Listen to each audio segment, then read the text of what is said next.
Yon guys, J Motors TV. So eto, may bagong labas na naman si Kymco. So tara, check natin, busisiin natin kung anong meron dito sa motor na to. Let's go!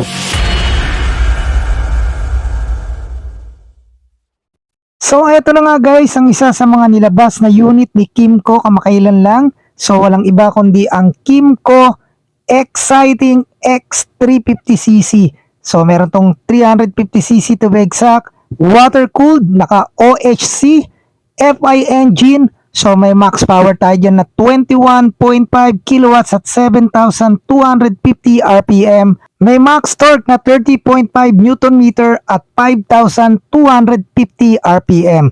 Pagdating naman sa kanyang dry weight, 360 kg. At ang motor na to ay may dimension na 2,200 by 876 by 1,400 mm. C-type 800 mm. So yung kanyang wheelbase 1,563.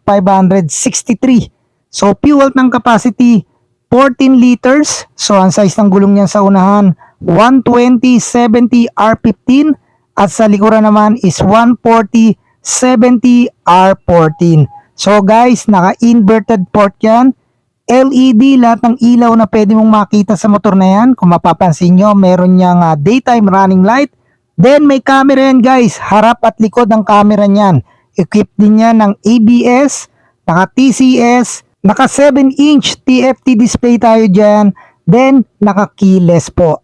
So ang laki ng compartment niyan, sobrang daming compartment. Meron niyang charging port, yan kung makikita nyo, isa yan sa mga compartment niya.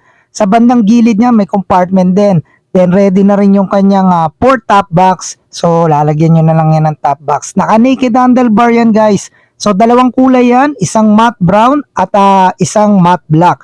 So ang motor na yan is mabibili nyo lang sa presyong 273,000. So available na yan, sabi ni Kymco, sa lahat ng Kymco dealer nationwide. So pwede nyo na yan puntahan doon, pwede nyo nang i-avail yan through cash or installment. So yun guys, syempre kung di ka pa nakasubscribe, subscribe ka na. J Motors TV lang sa iyong YouTube at Facebook account.